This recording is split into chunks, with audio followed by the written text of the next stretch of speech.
ফেব্রুয়ারিতে ত্রয়োদশ জাতীয় সংসদ নির্বাচন। সারা দেশ প্রস্তুত হচ্ছে একটি অবাধ, সুষ্ঠু ও গ্রহণযোগ্য নির্বাচনের জন্য।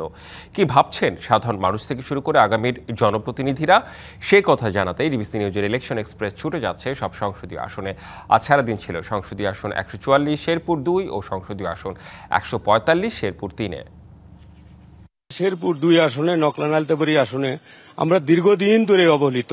আমাদের এলাকা আর শেরপুরের প্রাণের দাবি ছিল আমাদের এলাকায় একটা মেডিকেল কলেজ হবে, একটি রেল লাইন হবে। অবশ্য রেল লাইনের নকশাও আছে, কিন্তু দীর্ঘদিন যাবত এই রেল লাইনের অবকাঠামো তথা কোনো কিছুই আমাদের এই রেল লাইনে সংযোগ হচ্ছে না। মানুষের সাড়া খুবই ভালো, বিশেষ করে বিগত 18 বছরে বা 17 বছরে এই অত্র এলাকার, আপনি আগেই বলেছেন যে এটি একটি সীমান্তবর্তী এলাকা, এই অত্র এলাকা তেমন একটা উন্নয়ন হয়নি। অধিকাংশই এখানে নারী ভোটার এবং নারীর সংখ্যা, জনসংখ্যা অনেক বেশি পুরুষের চেয়ে। তো নারীদের অগ্রাধিকারের মাধ্যমে যদি আমরা কিছু উন্নয়ন করতে পারি বা কিছু বাস্তবায়িত করতে পারি, তাহলে আমাদের সমাজটা অনেকটাই এগিয়ে যাবে। আমার ফেব্রুয়ারি 4 তারিখ থেকে এখানে যাত্রা আমি শুরু করেছি। আমাকে মনোনয়ন দেওয়া হয়েছে। আলহামদুলিল্লাহ, আমি এই আসনের 260টি ওয়ার্ড এবং 248টি গ্রাম, 31টি মহল্লা, আমি প্রত্যেকটি জায়গায় আমি বিচরণ করেছি। জনগণ তারা তরুণ নেতৃত্ব হিসেবে আমাকে বেছে নিয়েছে। আপনি জানেন আমি বাংলাদেশ জামাত ইসলামের 300 আসনের প্রার্থীদের মধ্যে সর্বকনিষ্ঠ প্রার্থী হচ্ছে আমি। জনগণের বেশ সাড়া পাচ্ছি।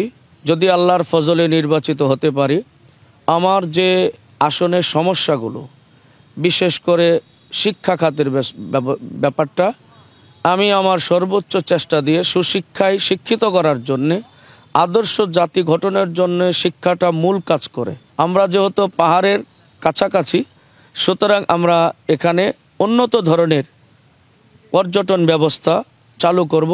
প্রকৃতপক্ষে শ্রীবর্দী ঝিনাইগাতি একটা উন্নয়ন বঞ্চিত এলাকা হিসাবে মানুষ এইখানে পরিবর্তন দেখতে চায়। দীর্ঘদিন স্বাধীনতার এই 54 বছরের অনেক নেতৃত্ব এখানে এসেছে, কিন্তু কারো কাছেই কাঙ্ক্ষিত কোনো উন্নয়ন এই এলাকার মানুষ পায়নি বিধায় তারা এখন নতুন নেতৃত্ব চাচ্ছে। সেই হিসাবে আমি মানুষের কাছে যাচ্ছি, মানুষের কাছে যথেষ্ট সাড়া পাচ্ছি। শিক্ষার মান উন্নয়ন করতে হবে, শিক্ষার হার বাড়াইতে হবে, স্বাস্থ্যসেবা একেবারেই নেই বললেই চলে। মাদক বন্ধ করতে হবে, চোরাচালান বন্ধ করতে হবে এবং ঘুষ দুর্নীতি বন্ধ করতে হবে। এবং সেই সঙ্গে ঝিনাইগাতির দুঃখ মহারশী নদীর বাঁধ স্থায়ী বাঁধ দিতে হবে।